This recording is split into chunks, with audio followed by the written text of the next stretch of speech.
Coach, I'll start with the final 40 minutes. I think we overcome the shot disparity was 9-3 in the first period. Yeah. It feels like there's more of a push in the 40 minutes, but obviously you can't break anything through.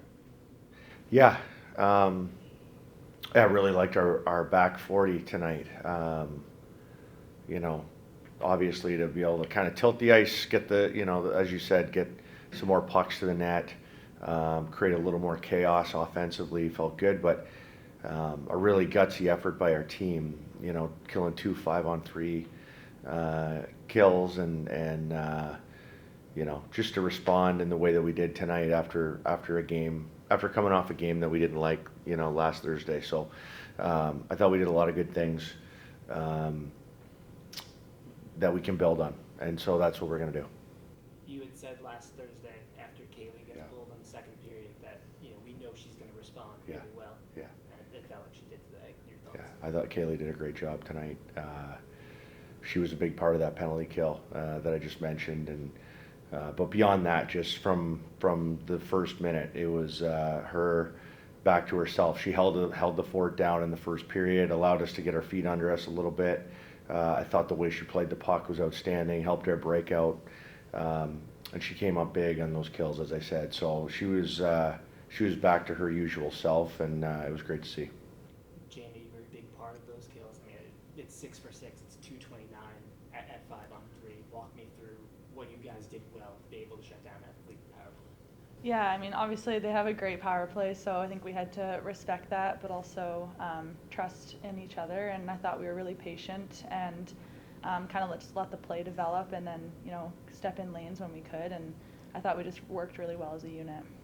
Did you get an explanation on, obviously they take away the goal, but they still, the too many women penalty, they still assess. Did you get an explanation on how they kind of sorted through all of that? Yeah, no, I didn't get a great explanation on it.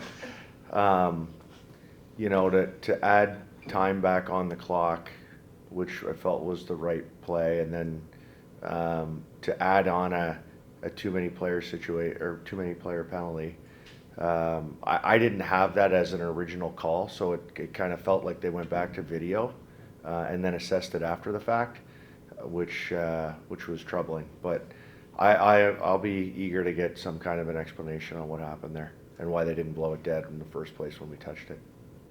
For either of you, is it harder to come out, especially in a 5-on-3, when it felt like it was like a 10-minute delay as they're trying to sort everything out? Like, is that harder to do when you're just waiting there trying to figure out what's going on? I mean, no, the game plan's the same no matter what. You know, the time where they were figuring out, it gave us time on the bench to talk, to go through our plan, just secure everything, and I think we came out of it ready. Everybody was on the same page, and it showed.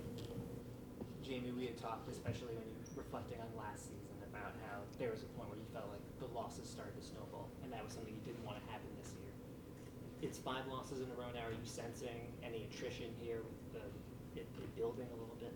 Honestly, no. Like, I feel like it's such a different group this year, and it just is a different energy in that room right now. I mean, I won't lie, like 5 losses in a row, it's not fun for sure, but I feel like we did a lot of great things today, and we're leaving this game feeling good about it, and we have one coming up, and there's so many games left that I think that we're still in a really good spot.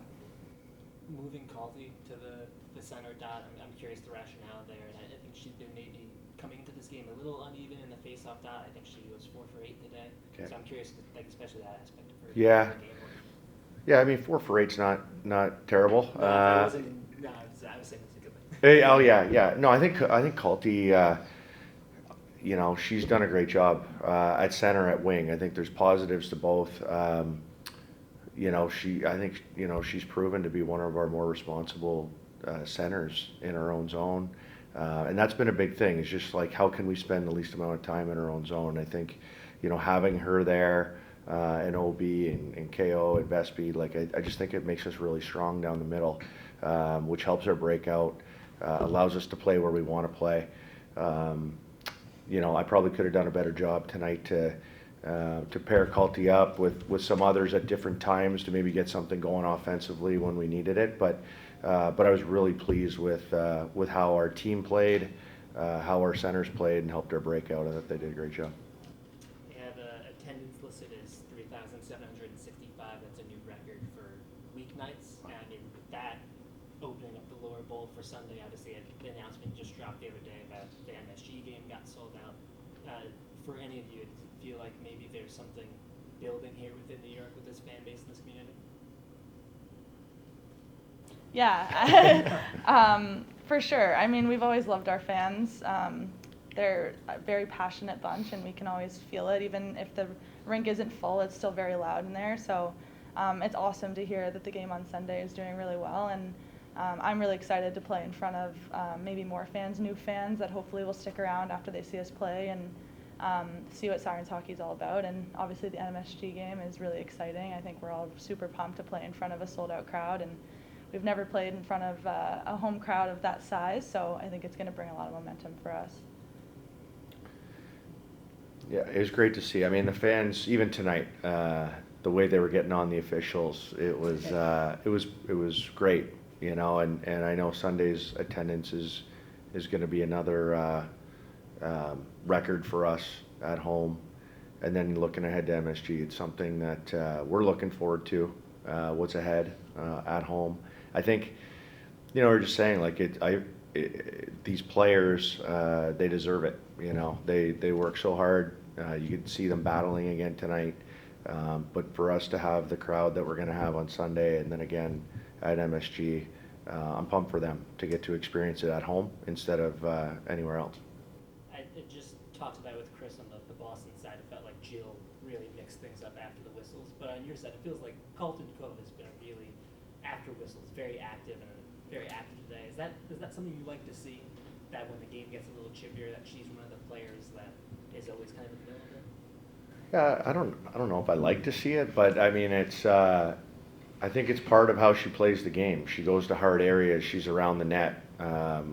You know, some extracurriculars tend to follow her, and for whatever reason, she's got a little bit of a target on her back.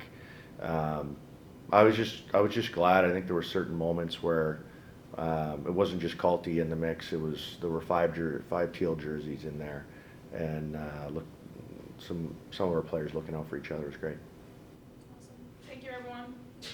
Yeah. Final question. Casey, 9 of your 12 goals this season has come in a whole day here. Is there something about this building that bring out a different level for you, or is it just how the schedule has fallen? Yeah, I think it just depends on the game. I think those 12 goals might be Calty, not me, but I think it's always special to play in front of our fans. They always bring a lot of energy, and I think we feed off of that. And so, regardless of the number in the building, we always feel it, and we always thrive off of it. And so, I love to play at home.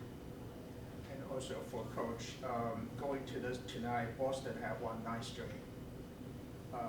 9, now 9 becomes 10. At what point does a streak like this become a mental hurdle for you? Boston's beat us 9 straight. Is that what you're saying? 10 now? Okay. I don't know that it's a mental hurdle that we're talking about or thinking about or wasting our energy on. It's Boston's a good team, you know, as there are others in this league, and I thought, you know, we played a really good game, and if we can replicate that against any team, we're going to win a lot of hockey games. So that's where I'm focused on with my attention is not any kind of streak, just day to day how we're approaching our business. And I think our groups, we continue to get better, and that's going to be the case moving forward. So not worried about it at all. Just last question. Yeah. What's your opinion on the rookie class? Our rookie class? Yeah. Yeah, I think I think it shows in just how much we trust in them. We play them in key moments up and down the lineup. They're a big part of our success. We've got a great mix of experienced leadership and young and exciting talent. So they've bolstered our lineup without a doubt. They're a big part of what we're building here, and yeah, it's great to see. We're going to continue to need them and lean on them as the year goes on.